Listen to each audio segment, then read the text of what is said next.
धन्यवाद धन्यवाद धन्यवाद धन्यवाद करते पिता परमेश्वर, तेरा धन्यवाद करते हैं पिता। ये सुंदर वचन पिता परमेश्वर जो ये देने जाते हैं मम्मी पिता परमेश्वर, ये तेरे द्वारा हो पिता परमेश्वर, बोलने वाली ही नहीं पिता परमेश्वर, वरन तेरा आत्मा हो पिता।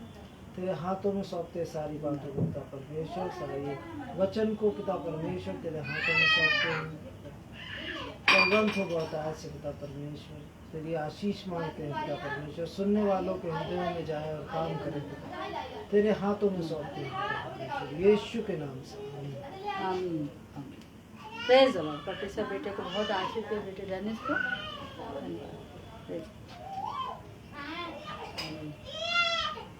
प्रार्थना में चलेंगे। हालेलुया। धन्यवाद करते हैं खुदा, तेरी जय जयकार करते हैं प्रभु यीशु मसीह। वचन पढ़ने जाते हैं खुदा यीशु मसीह, बोलने वाले हम नहीं बल्कि तेरी आत्मा अपने आप को सौंपते, जो कुछ भी पूछते हैं खुदा बुद्धि ज्ञान समझ तू हमें देने वाला प्रभु जी। पवित्र आत्मा हमें सिखाइए, समझाइए, और जो भी वचन आप हमें देते हैं खुदावन यीशु मसीह उसी के अनुसार ही बोले। और खुदावन तेरा वचन प्रभु जी हम सबों के जीवन में, लोगों के जीवन में कार्य करे, बहुत आया से कार्य करे प्रभु जी। हाँ पिता, अपने भेदों को, अपनी बातों को बताइए, ताकि खुदावन दरबार यीशु जो कुछ आप हमें देते हैं हम वही पाते हैं।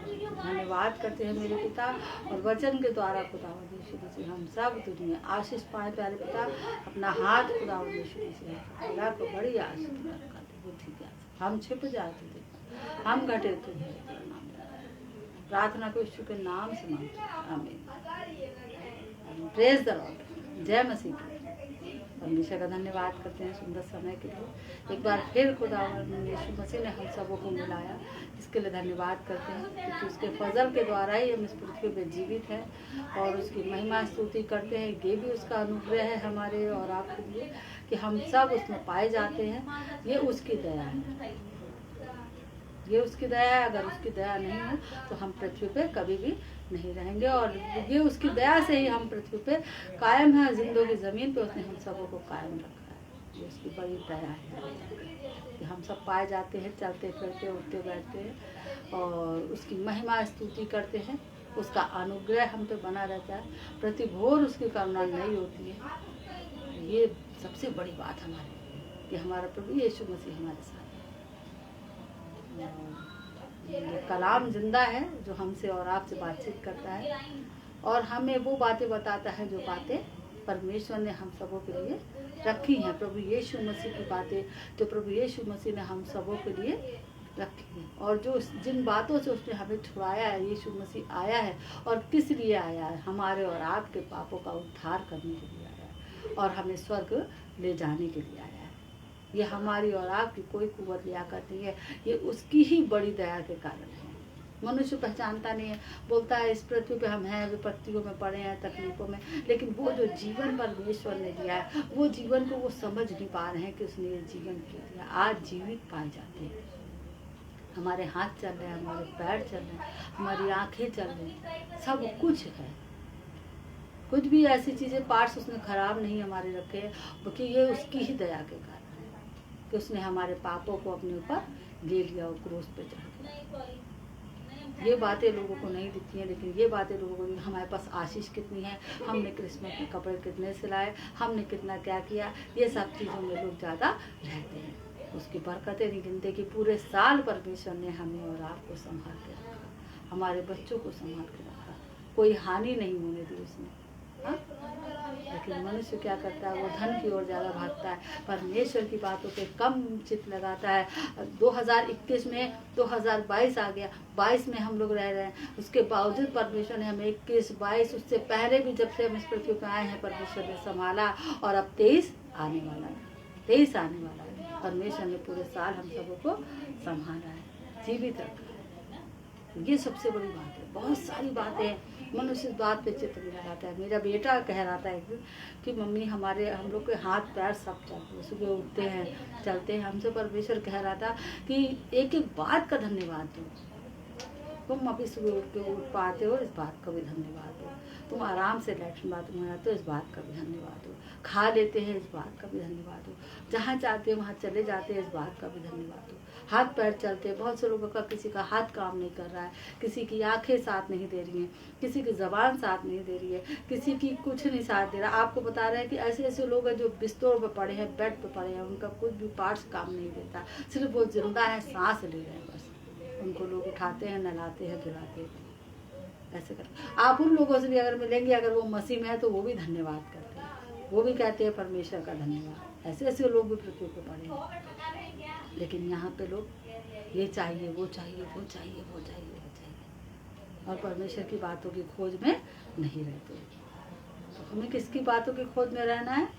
परमेश्वर की बातों की, क्योंकि परमेश्वर का वचन कह रहा है कि पहले उसके राज धर्म की खोज करो तो वो सब कुछ तुम्हें मिल जाएगा। वो सब पीछे है, परमेश्वर ने अपने बच्चों के लिए बनाया, लेकिन उसकी बातों को जानना कि परमेश्वर ने हमें जिंदा रखा, हमारी सांस चले, हम सब एक हैं, साथ रहते हैं, खाते पीते हैं, ये बहुत बड़ी बात है हमारे लिए। हाँ, और सबसे बड़ी चीज़ है कि परमेश्वर ने पाप से छुड़ाया, उद्धार में हम सब उद्धार हमारा हुआ, ये सबसे बड़ी बात है। अगर वो पाप चढ़े होते, अगर वो श्राप चढ़े होते तो आज हम भी बिस्तर पे पड़े हुए थे और शायद इस पृथ्वी पे ना रहे। लेकिन अब अगर हम जाएंगे भी तो कहाँ पे जाएंगे? अपने प्रभु यीशु मसीह के पास जाएंगे। ये सबसे बड़ी बात हमारे लिए कि हमारा यीशु हमारे साथ। तो आइए हम परमेश्वर के कलाम में से पढ़ेंगे। आइए हम निकालेंगे यशाया, निकालेंगे बेटा यशाया 6 बाब उसकी 10 आयत से पढ़ेंगे बेटा। इसकी 14 से पढ़ेंगे, 10 से नहीं 14 से पढ़ेंगे।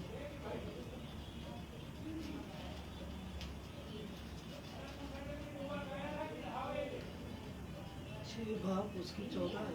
हाँ, 14 से पढ़ेंगे। आप पढ़िए। इस कारण प्रभु आप ही तुमको एक चिन्ह देगा। इस कारण प्रभु आप ही तुमको एक चिन्ह देगा। सुनो, एक कुंवारी गर्भवती होगी और पुत्र जनेगी और उसका नाम इम्मानुएल रखेगी। और जब तक वह बुरे को त्यागना और भले को ग्रहण करना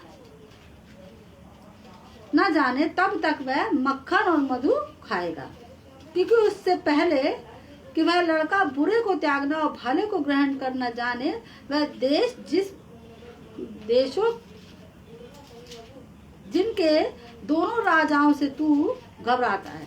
ये उस समय की बात है जब प्रभु यीशु मसीह आने वाला था और उसकी घोषणा हो गई थी कि वो आने वाला है। और यहाँ पे कह रहा है कि परमेश्वर का वचन यहाँ पे कह रहा है, ये फिर यहोवा का वचन आहाज से कहा, अपने परमेश्वर यहोवा से कोई चिन्ह मांग। तो उससे परमेश्वर कह रहा है कि अपने परमेश्वर यहोवा से कोई चिन्ह मांग। तो कह रहा वो उसमें आगे पढ़िएगा, वो क्या बोला कि मैं क्या मांगू अपने परमेश्वर से, मैं कैसे अपने परमेश्वर की परीक्षा लूं। तो कह रहा सुनो, वो आप ही तुमको एक चिन्ह देगा।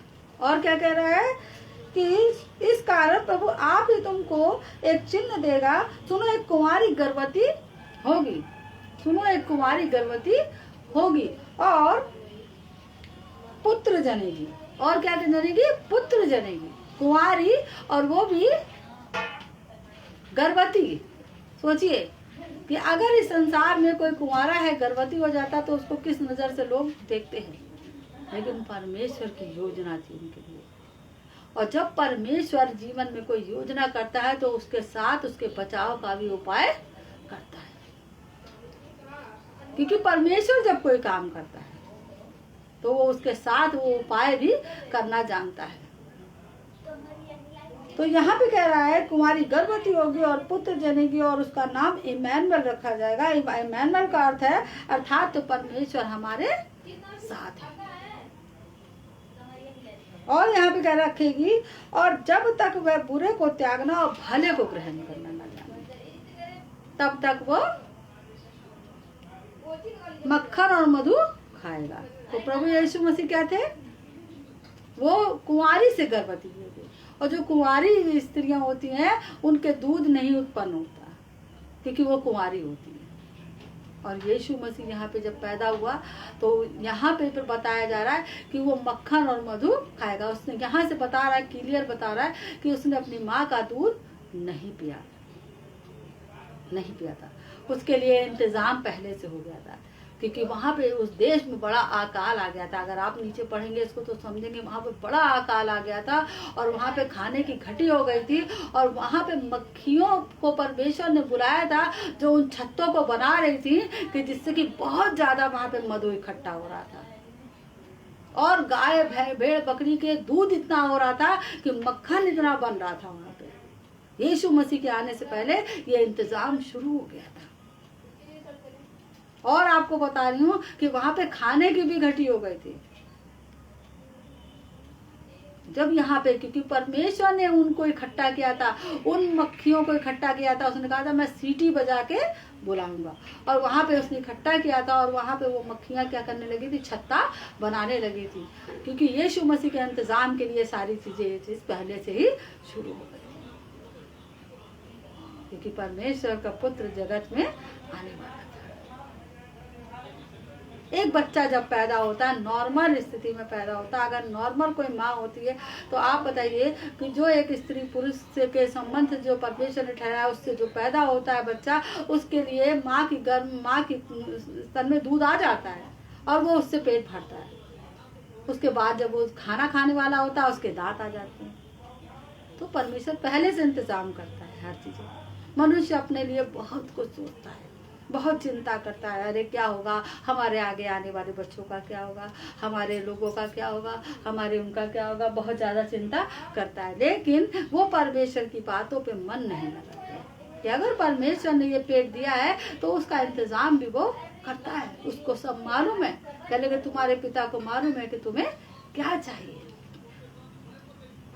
जब उसको मालूम है, आपको बता रही हूँ, मेरी बेटी जब पैदा हुई तो मेरे हस्बैंड की जॉब नहीं थी। तो मेरे हस्बैंड की जॉब नहीं थी और मेरे हस्बैंड बोलने लगे कि ये बच्चा जो रहेगा तो हम इसको कैसे पालेंगे, ये पहले बताओ कैसे पालेंगे। अभी हमको बहुत करना है इकट्ठा और बहुत सारा कायदे से हर चीज़ें करनी है, उसके बाद बच्चे के बारे में सोचेंगे। और ऐसा करो कि ये वो बहुत सी टैबलेट आती हैं, बहुत सी गोलियाँ आती हैं, इसको खा लो। तो हमने कहा नहीं खाएंगे। ठीक तरीके से उसमें समझिए, तब कैथलिक चर्च जाते थे हम लोग, प्रभु में भी पूरी तौर से नहीं थे कि हम मसीह एक हो, ऐसा भी कुछ नहीं था।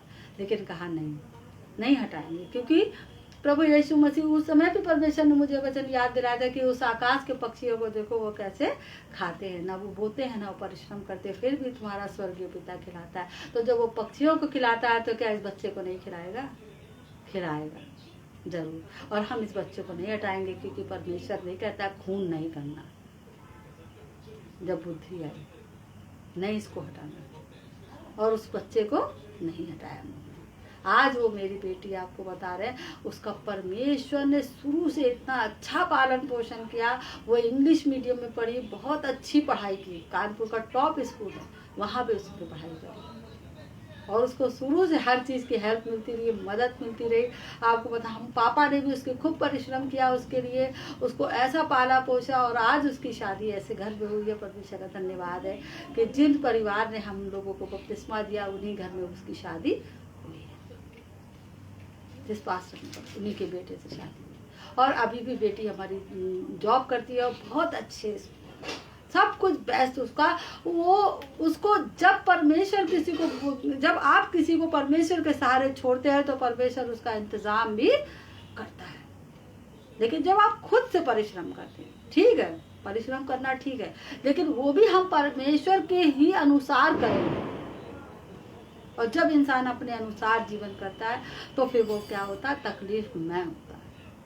परमेश्वर को, क्योंकि बाइबल का वचन इस बात को कह रहा है कि उसी को स्मरण करके सब काम करना, तब वो तेरे लिए सीधा मार्ग निकालेगा। जब आप उसको स्मरण करके करेंगे तब वो सीधा मार्ग निकालेगा। और यहाँ पे मरियम थी, वो एक परमेश्वर की दासी थी, परमेश्वर से प्रार्थना करती थी, दिन रात प्रार्थना करती थी।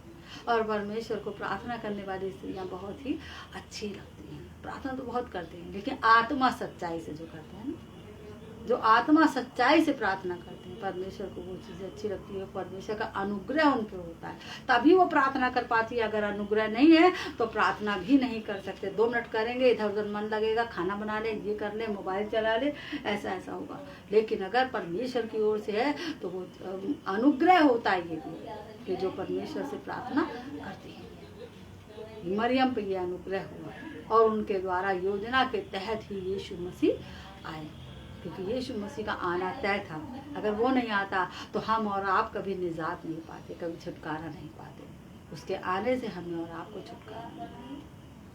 तो ये हमारे लिए बहुत बड़ी बात है कि प्रभु यीशु मसीह आया और उसका नाम इम्मानुएल रखा जाएगा, और जिसका अर्थ है परमेश्वर हमारे साथ है। परमेश्वर हमारे साथ है, क्योंकि प्रभु यीशु मसीह ने कहा है कि ना मैं कभी तुम्हें छोड़ूंगा और ना कभी तुझे त्यागूंगा। और परमेश्वर कभी भी अपने लोगों को छोड़ता नहीं, त्यागता नहीं। मनुष्य भले ही भूल जाता है, लेकिन वो जरूर याद रखता है कि ये मेरा बच्चा है, ये तकलीफ में है, इसकी हमें मदद करनी है, और वो करता है। बहुत से लोग कहते हैं मैंने उनसे बोला कुछ नहीं हुआ, लेकिन परमेश्वर ने मेरे लिए कर दिया। हाँ, परमेश्वर ने कर दिया, क्योंकि परमेश्वर करना जानता है, लेकिन आपने परमेश्वर से नहीं बोला, तब भी उसने कर दिया। क्यों कर दिया? आप तो मनुष्य को भरोसा रखते हैं, लेकिन परमेश्वर आपकी चिंता करता है। परमेश्वर प्यार करता है, और वो हमारे और आपके लिए जगत में आ गया। तो यहाँ पे क्या कह रहा है कि एक कुंवारी गर्भवती होगी, और आइए हम निकालेंगे अब मत्ती उसकी 1 बाब उसकी 18 आयत से पढ़ेंगे, उसकी फर्स्ट से पढ़ेंगे।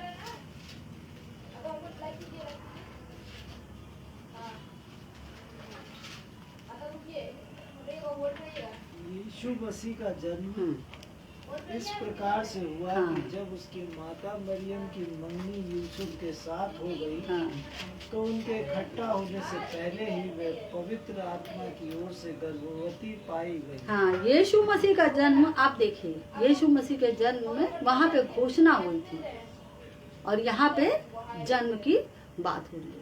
तो यहाँ पे क्या कह रहा है कि यीशु मसीह का जन्म इस प्रकार से हुआ कि जब उसकी माता मरियम की मंगनी यूसुफ के साथ हो गई, तो उसके इकट्ठा होने से पहले वह पवित्र आत्मा की ओर से गर्भवती पाई गई। ये डिक्लेयर बताया जा रहा है कि उनके इकट्ठा होने से पहले वो पवित्र आत्मा की ओर से गर्भवती पाई गई, पवित्र आत्मा की ओर से गर्भवती पाई गई। और क्या कह रहा है? तथा उसके पति यूसुफ ने, जो धर्मी था और उसे बदनाम करना नहीं चाहता था, उसे चुपके से त्याग देने का विचार किया। हाँ, अतः उसके पति यूसुफ ने, जो धर्मी था और उसे बदनाम करना नहीं चाहता था। धर्मी के लक्षण क्या होते हैं? बहुत से लोग क्या होते हैं, आप देख रहे हैं, विश्वासी लोगों में देखिए, जरा सी कोई बात हुई उठा के गाट दिया, बोल दिया, है ना, अरे ये तो ये, अरे वो तो वो। बहुत से लोग छोटी छोटी बातों पे चिल्लाते हैं, है ना। जब तक बाहर वाले सुने ना, तब तक उनको चैन नहीं आता, चाहे वो लेडीज हो चाहे वो जेंट्स हो। और बहुत से लोग ऐसे होते हैं कि वो अपनी बातों को अंदर रखते हैं, है ना। ये धर्मी के लक्षण होते हैं। धर्मी और अधर्मी भी ये होते हैं कि वो अपनी ही पापों का नपुआ जोर जोर चिल्ला चिल्ला के भरते हैं और बताएंगे ये है वो है वो है ये है। और धर्मी के लक्षण क्या होते हैं कि वो अपने घर की इज्जत को इज्जत समझते हैं, क्योंकि परमेश्वर की चीजें उन पर गालिब होती है, और वो जानते हैं कि नहीं हमें ऐसा नहीं करना है, क्योंकि वो भय में रहते हैं परमेश्वर के। हमें ऐसा नहीं करना है क्योंकि ये मेरा ही अंग है, ये मेरा ही अंग है, हमें ऐसा नहीं करना है। तो यहाँ पे परमेश्वर का वचन सिखा रहा है। बहुत से मैंने क्रिश्चियनों को भी देखा है ना, बहुत से मैंने क्रिश्चियनों को भी देखा, लेकिन अगर वो परमेश्वर का बंदा है, परमेश्वर के भय में है, या वो लेडीज परमेश्वर के बंदी है और परमेश्वर के भय में है, तो इन कामों को कभी भी नहीं करेंगे, क्योंकि वो परमेश्वर के अंदर रह के हर काम। पहली बात तो उनके जीवन में ये सब बातें ही नहीं होंगी, क्योंकि वहाँ पे परमेश्वर जहाँ होता है वहाँ ये फालतू बातें का समय नहीं होता, क्योंकि सिर्फ यीशु ही होता है उनके जीवन में। जब वो लोग उठते हैं तो यीशु में ही जागते हैं और यीशु में ही सो जाते हैं, फिर यीशु में उठते हैं। और जहाँ यीशु होता है वहाँ गलत बातें नहीं होती, क्योंकि वो उनकी चरवाही करता है, वो उनको सिखाता है, वो उनको समझाता है। और यहाँ पे कह रहा है परमेश्वर का वचन, कहता है उसके पति यूसुफ ने जो धर्मी था, उसके पति यूसुफ ने जो क्या था, धर्मी था। परमेश्वर का वचन ये बता रहा है कि वो धर्मी थे। धर्मी जो के लक्षण क्या बताए जा रहे हैं, उसे चुपके से त्याग देने का विचार किया। कैसे? सबको बता के नहीं, चुपके से। तो ऐसा करे कि इसको छोड़ देना, है ना। अरे तो अब गर्भवती हो गई है, विश्वास नहीं कर रहा, है ना। यहाँ पे देखिए ये मनुष्य की फितरत है। दुआबंदी में थे, सब कुछ था, लेकिन फिर भी विश्वास नहीं कर रहे थे कि मेरी वाइफ जो जिससे शादी होने जा रही है वो पवित्र है। ये विश्वास नहीं कर रहे, क्योंकि बच्चा आ गया था। लेकिन सबूत, परमेश्वर जब कोई चीज मैंने कहा देता है तो उसके साथ वो गवाही भी देता है, लोगों को गवाही देता है। और यहाँ पे कह रहे हैं परमेश्वर के वचन से कहा, अतः उसके पति यूसुफ ने जो धर्मी था और उसे बदनाम करना नहीं चाहता था, उसे चुपके से त्याग देने का विचार किया। जब वह इन बातों की सोच में ही था तो प्रभु का स्वर्गदूत उसे स्वप्न में दिखाई दिया और कहने लगा, हे यूसुफ, दाऊद की संतान, तू अपनी पत्नी मरियम को अपने यहाँ लाने से मत डर। उसने क्या किया, आगे के लिए भी रास्ता बना दिया और उसको भी समझाया कि तू अपनी पत्नी को अपने यहाँ लाने से मत डर। स्वर्गदूत ने इस बात को कहा। वैसे जो स्वर्गदूत है वो मरियम के पास भी आया और यहाँ पे भी आया और एलिशिबा के पास भी। वो आगे से आगे रास्ता, क्योंकि परमेश्वर जब कोई चीज करता है तो वो सारी चीजें क्लियर करता है। कोई भी उसमें फॉरवर्ड नहीं होता कि कोई भी इसमें ये हो तो वो, ऐसा कुछ भी नहीं होता। तो यहाँ पे कह रहा है कि मत डर, क्योंकि जो उसके गर्भ में है वह पवित्र आत्मा की ओर से है। क्योंकि जो उसके गर्भ में है वो पवित्र आत्मा की ओर से है, कहीं पाप से नहीं। ये भी बात नहीं कही, क्योंकि वो स्वर्गदूत ने जितना परमेश्वर ने कहा था वो बताया क्लियर कि वो क्या है, जो उसकी कोख में है वो क्या से है, पवित्र आत्मा की ओर से है। जो उसके गर्भ में है वो पवित्र आत्मा की ओर से। और यहाँ पे कह रहा परमेश्वर का वचन, वह पुत्र जनेगी और तू उसका नाम यीशु रखना। उसको इस बात को बता दिया कि वो पुत्र जनेगी और तू उसका नाम यीशु रखना, क्योंकि वह अपने लोगों का उनके पापों से उद्धार करेगा। किसका उद्धार करेगा? अपने लोगों का। अपने लोगों का, जो उसके लोग होंगे उनका वो उद्धार करेगा उनके पापों से।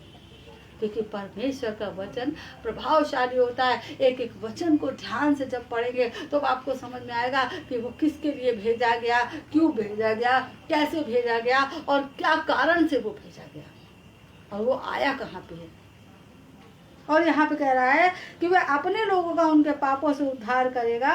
यह इसलिए हुआ कि जो वचन प्रभु ने भविष्यद्वक्ताओं के द्वारा कहा था वह पूरा हो कि देखो एक कुंवारी गर्भवती होगी। अभी पिछले मैंने यशाया का पढ़ाया, वो भविष्यद्वक्ता के द्वारा ये भविष्यवाणी की गई थी और ये भविष्यवाणी यहाँ पे पूरी हुई है प्रभु यीशु मसीह की। और कह रहा है कि भविष्यद्वक्ता के द्वारा कहा गया था वह पूरा हो कि देखो एक कुंवारी गर्भवती होगी और पुत्र जनेगी, उसका नाम इमैनुएल रखा जाएगा।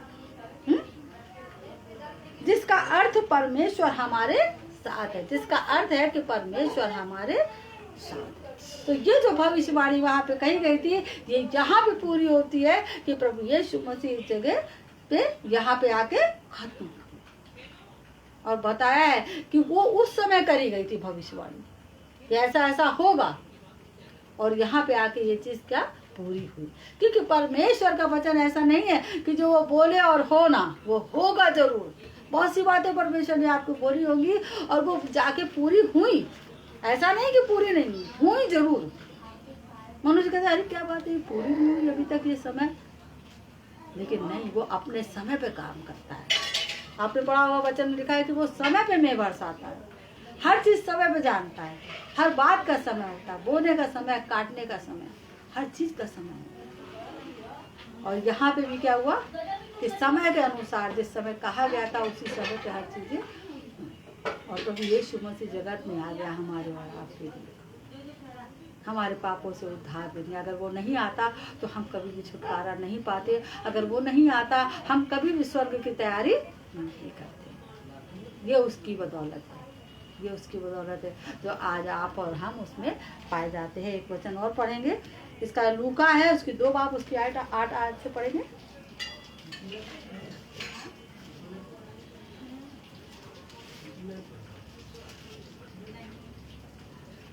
और उस देश में कितने गड़रिये थे जो रात को मैदान में रहकर अपने झुंड का पहरा देते थे। और उस देश में कितने गड़रिये थे जो रात को मैदान में रहकर अपने झुंड का पहरा देते थे। और प्रभु का एक दूत उसके पास आ खड़ा हुआ और प्रभु का तेज उसके चारों ओर चमका और वह बहुत डर गए। यहाँ पे देखिए क्या हुआ कि यहाँ पे भी प्रभु का दूत आके क्या हो गया, खड़ा हो गया। और वहाँ पे गड़रिये लोग क्या कर रहे थे, रखवाली कर रहे थे। और प्रभु का दूत वहाँ पे आ गया और क्या कह रहा है, और प्रभु का एक दूत उसके पास आ खड़ा हुआ और प्रभु का तेज उसके चारों ओर चमका और वह बहुत डर गया।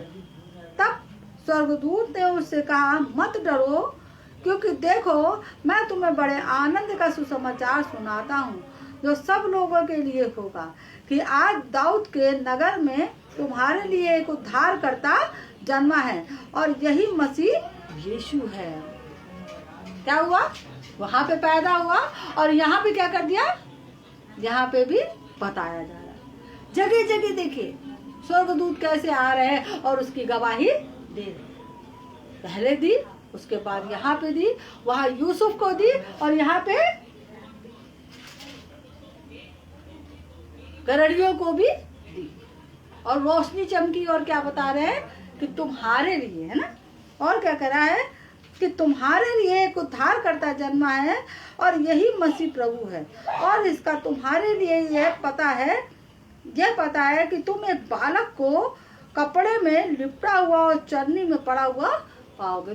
और तुम्हारे लिए ये पता है, वो निशान बता रहा है कि कैसे कैसे आएगा और किस तरीके से तुम उसको समझ पाओगे। उस समय बहुत सारे बच्चे पैदा हुए थे और वहाँ पे बता रहे हैं कि आपने पढ़ा होगा कि उसमें लिखा है कि रामा में बड़ा विलाप और चिल्लाहट सुनाई दे रही है कि अपने बालकों के लिए रो रही है माँ।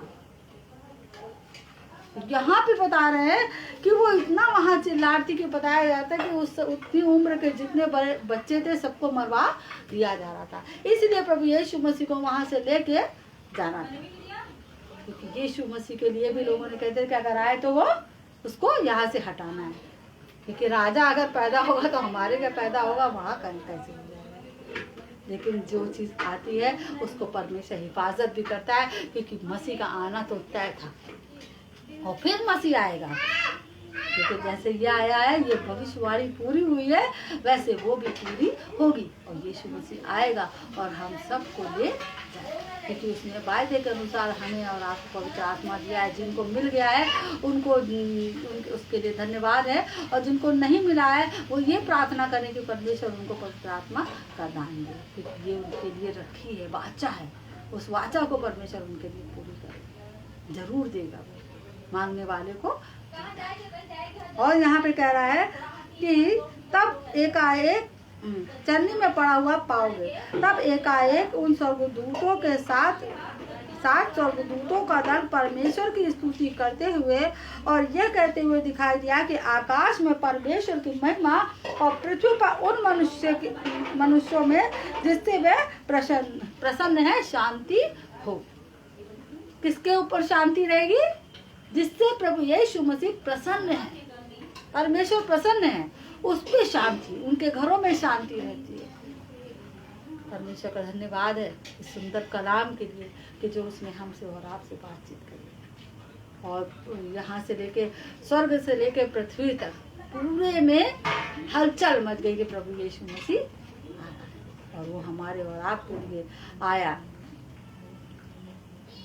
इसीलिए आया कि हमें पापों से उद्धार करने, हमें छुड़ाने, हमारी शांति देने के लिए, हमारे और आपके मनों में, घरों में शांति देने के लिए, आपके परिवारों को आज़ाद करने के लिए आया। परमेश्वर का धन्यवाद है। और यही क्रिसमस हम सब मनाते हैं, हर साल मनाते हैं। प्रभु यीशु मसीह के नाम से खुशियाँ मनाते हैं कि उसने जन्म लिया है, सारे जगत का उद्धार करता पैदा।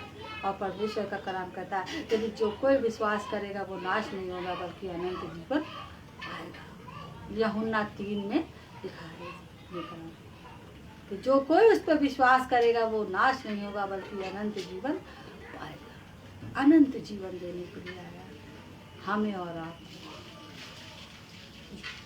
तो ये चल रहा है क्रिसमस का समय, हर जगह यही प्रचार किया जा रहा है और प्रभु यीशु मसीह के जन्म की घोषणा बताई जा रही है कि प्रभु यीशु मसीह हम सबों के लिए आया है और हम सबों को शांति देने के लिए आया है और क्या करने के लिए, पापों से उद्धार करने के लिए आया है। प्रेज और परमेश्वर के पाक कलाम पढ़े जाने सुने जाने के आशीष, परमेश्वर के पढ़े जाने सुनने के आशीष, परमेश्वर के वचन के द्वारा आप सबको भी आशीष दे। और आइए प्रार्थना में चलेंगे।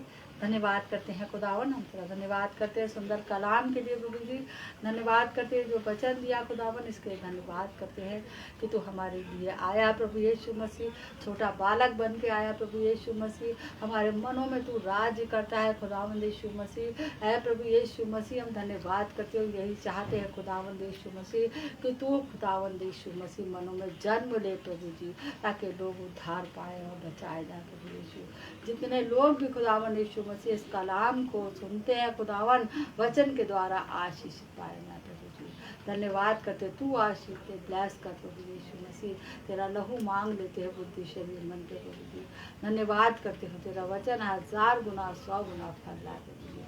पिता अपनी आशीषों से भर दे खुदावन, धन्यवाद करते, तेरी जय जयकार करते। इस क्रिसमस के समय कोई भी उदास ना हो प्रभु जी, बल्कि वो आनंद वो खुशी जो तूने हम सबों के लिए रखी है खुदावन यीशु मसीह, हम सबों के जीवन में हो। और खुदावन वो तेरा आनंद हम सब लोगों में बांटने वाले हैं तेरे यीशु। धन्यवाद। इस प्रार्थना को प्रभु यीशु नासरी के नाम से मांगते हैं, आमीन आमीन। परमेश्वर आप सबको आशीर्वाद